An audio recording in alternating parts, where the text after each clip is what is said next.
Hi. After finishing the law of conservation of momentum in our last lecture, we will move on to solve examples. We will move on to solve example. It is on page number 16. It is on page number 16. So the example 1. The mass of a cannon is 500 kg. Cannon म्हणजे तोफ.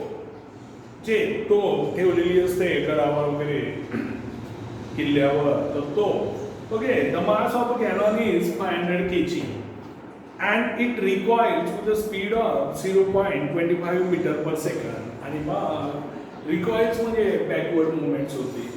जेव्हा मग आपण त्याच्यामधनं जर समजा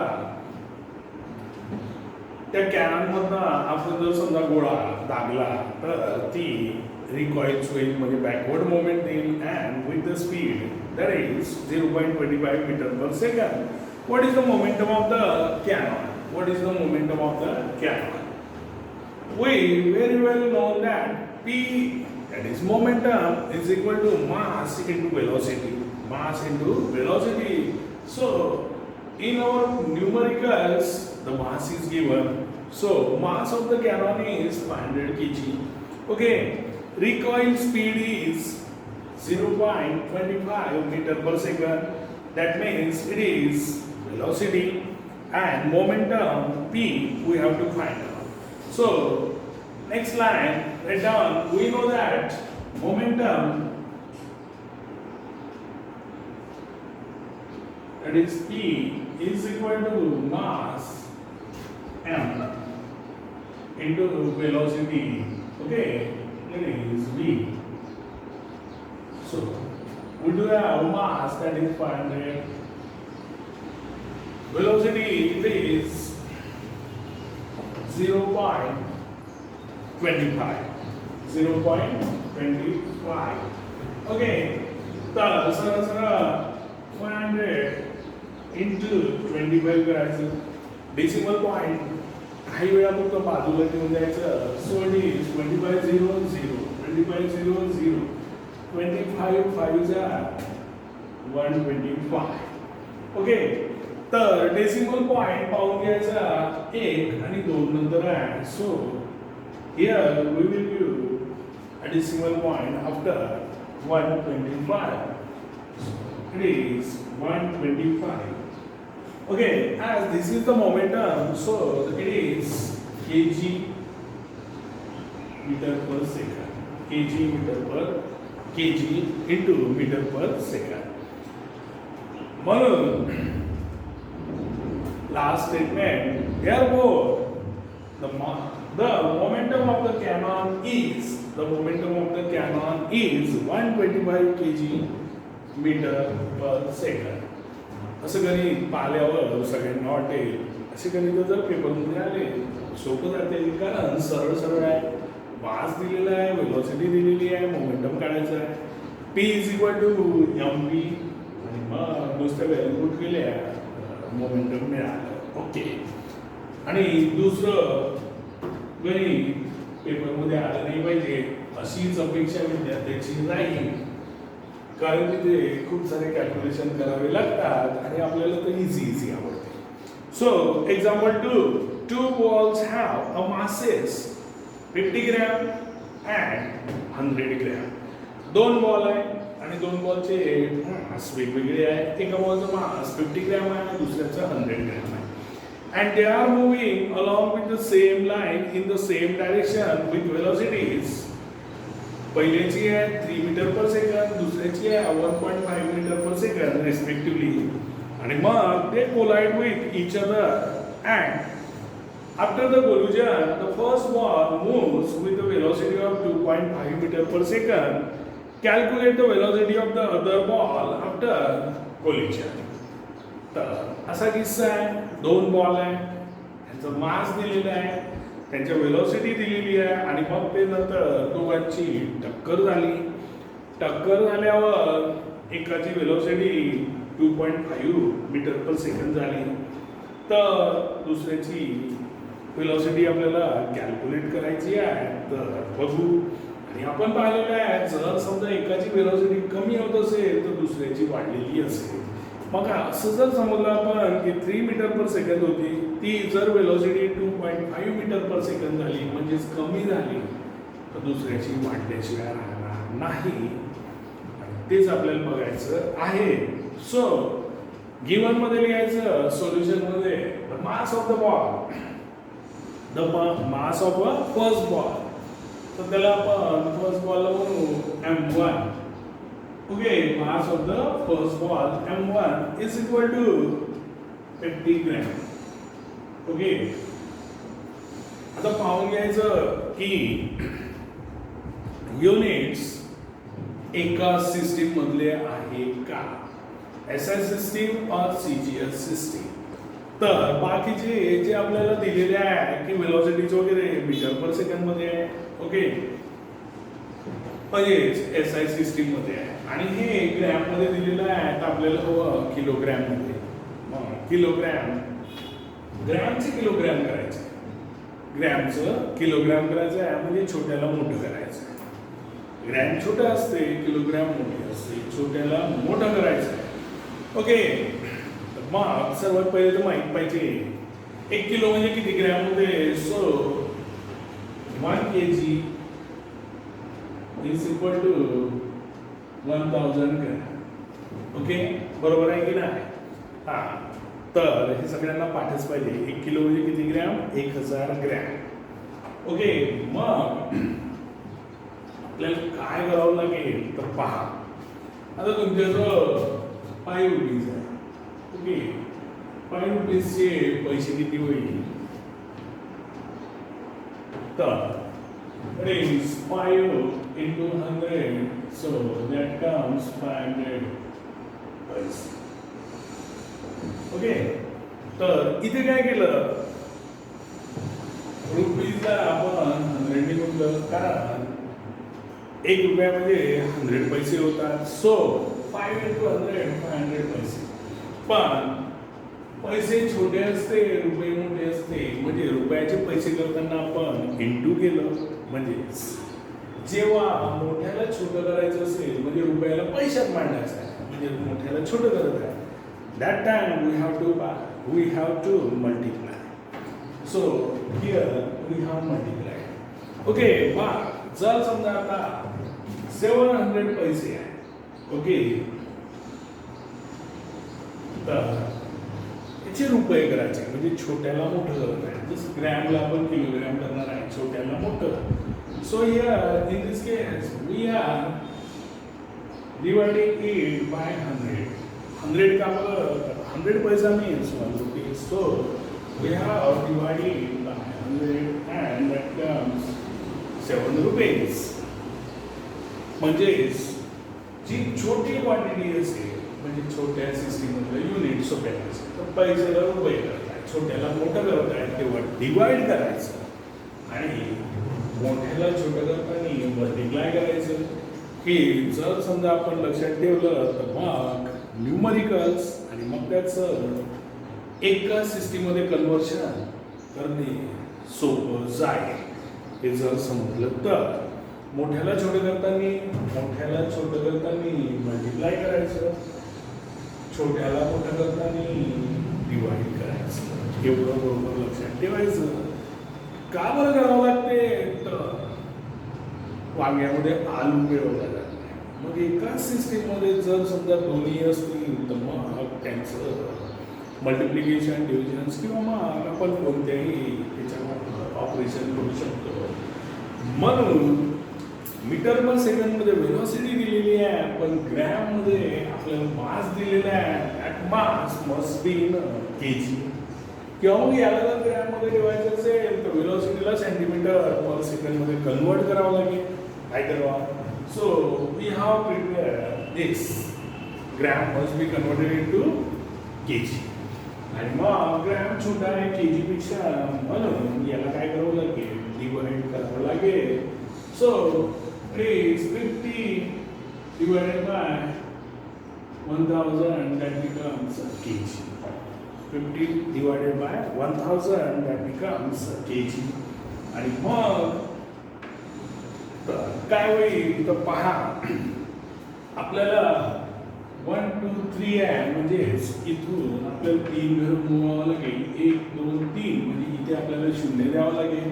so this will becomes 0.05 kg.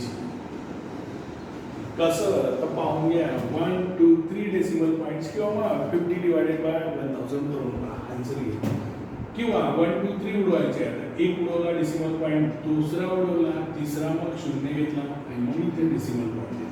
So this will become 0.05 kg, or if you didn't understood, then go for the simple division, you will get this. So M1 is 0.05 kg. This is the mass of the first ball. Similar case M2, so M2 is equal to, it is 100 gram. Okay, so it is also 100 divided by 1000, so kg. काही मेथडॉलॉजीमध्ये असं पण केलं जाते की it is 1/10 kg. So that means एक नंतर point so 0.1 kg. लक्षात घ्या पुस्तकात सॉल्व एक्झाम्पल आहे पण हे कसे आले तर हे पण समजलं पाहिजे. Okay, then initial velocity of the first ball. मग इनिशियल वेलोसिटी याच्यासाठी आपण u1 घेऊ. ओके, आणि मग इनिशियल वेलोसिटी दिलेली आहे 3 metre per second. Here is 3 metre per second.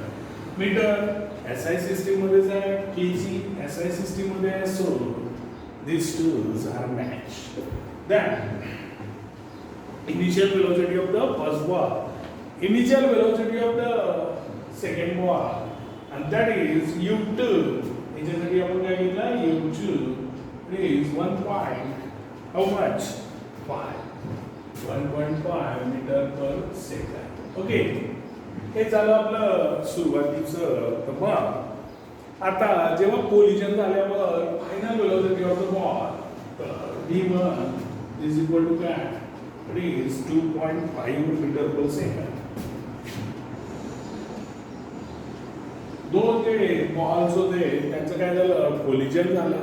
मग कोलिजन झाल्यावर एकाची वेलोसिटी झालेली आहे म्हणजे पहिल्या बॉलची 2.5 मीटर पर सेकंड की जी 3 होती. Okay, now it is final velocity of the ball v2, and that what we have to find out.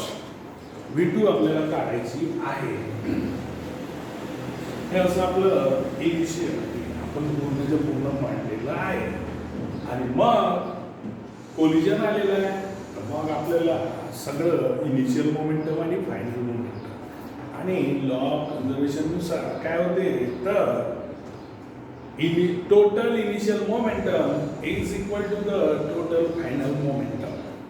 Total final momentum हे पहिले समजलं पाहिजे.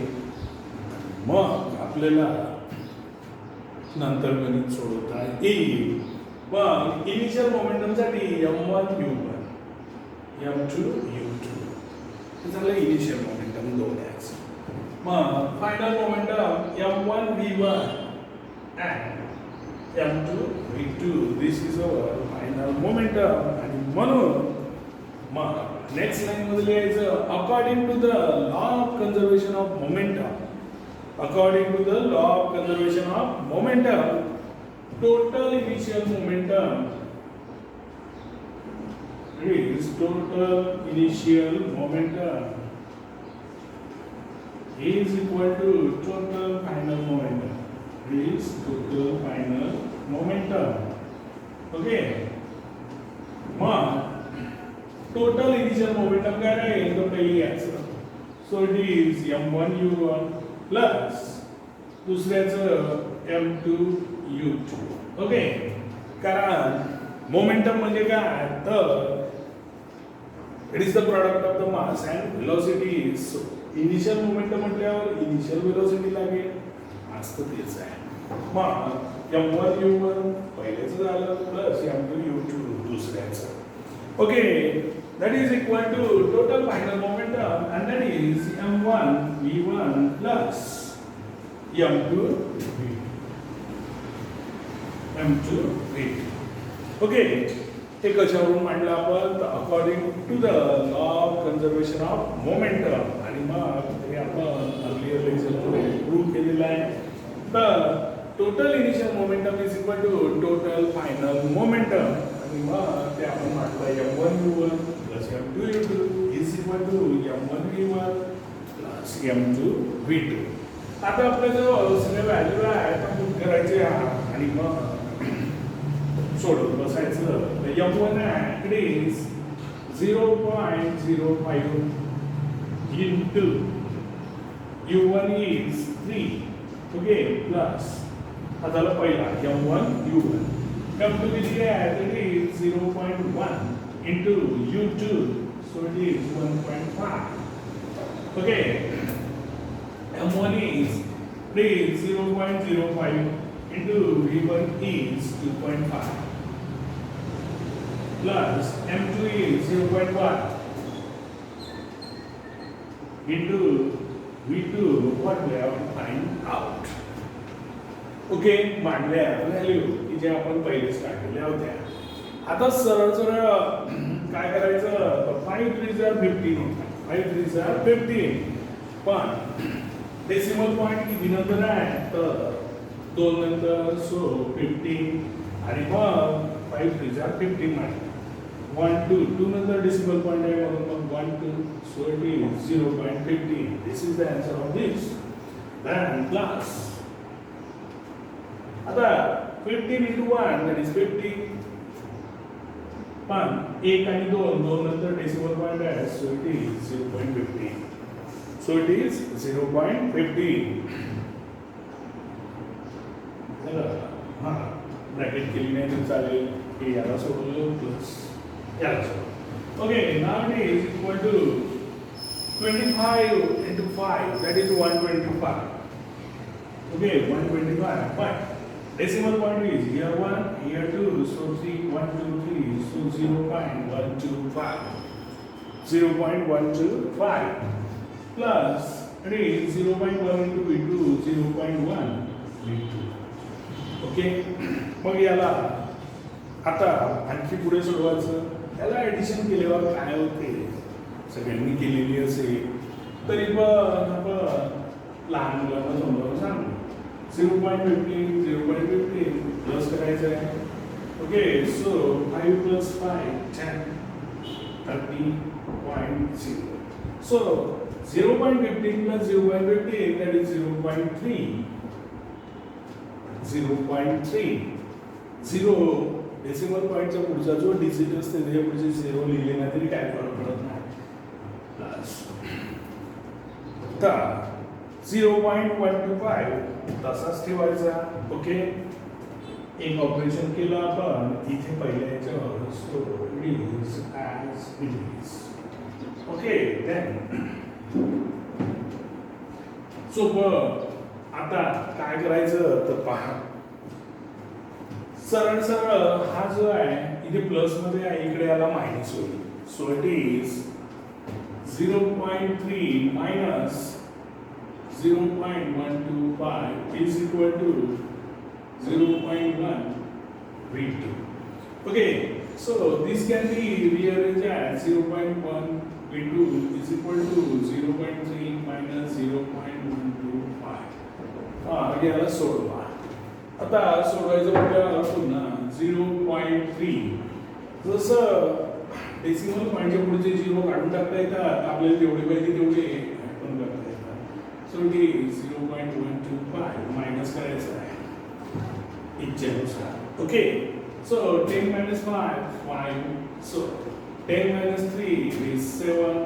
Okay, 3 minus 2 it is 1 0.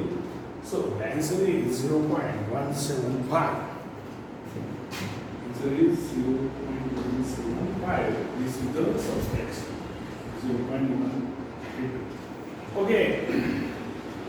मग आता v2 आहे, into मध्ये आहे, v2 is equal to 0.175 upon 0.1. Okay.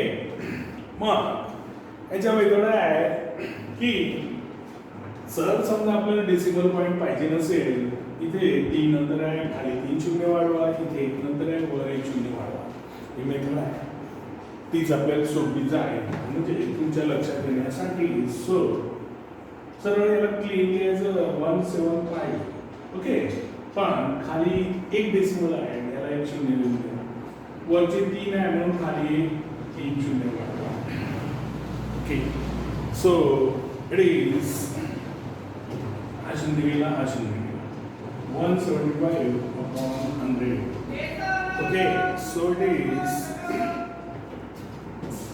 2 शून्य उडवायचे आहे, म्हणजे 2 नंतर decimal point. So 1.75 metre per second as it is v2 is final velocity of the second ball.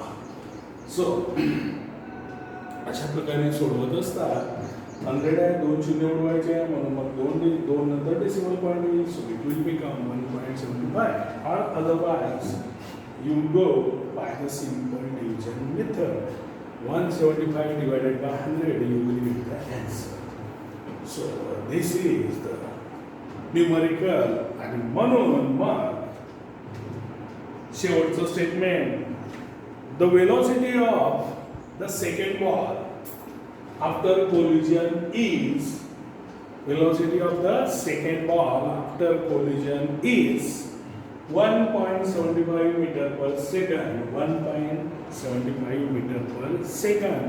आणि आपण law of conservation of momentum मध्ये पाहिलं होतं की त्यांच्याच दोघांच्या दरम्यान मोमेंटम रिडिस्ट्रीब्यूट होते. तर ते कसं, तर पहा, पहिल्याची इनिशियल वेलोसिटी होती पहिल्या बॉलची 3 मीटर पर सेकंड. दुसऱ्याची म्हणजे मग फायनल वेलोसिटी त्याची कमी झाली आफ्टर कोलिजन, पण मोमेंटम तो दोघांच्या दरम्यान डिस्ट्रीब्यूट होते. आणि म्हणून मग पहा, दुसरा जो होता, दुसरा बॉल त्याची इनिशियल वेलोसिटी 1.5 होती, याची कमी झाली, याची वाढलेली आहे. आणि हेच त्यांच्या दोघांच्या दरम्यान डिस्ट्रीब्यूट होतात. तर अशा प्रकारचे सॉल्व एक्झाम्पल आहे. तरी मला वाटलं की तुमच्या दृष्टीनं सॉल्व करून दाखवा, म्हणून मग मी फुल प्लेजमध्ये सॉल्व करून दाखवलं. आशा करतो तुम्हाला समजलं असेल आणि थांबतो. पुढच्या लेक्चरमध्ये आपण फक्त न्यूमरिकल सेक्शन एक्झरसाइज मधला बघू. बाकीचा थेरॉटिकल पार्ट कालच्या लेक्चरमध्ये जे सांगितलं त्याच्यानुसार तुम्हाला डायजेस्ट करायचा आहे. Okay, so please bye.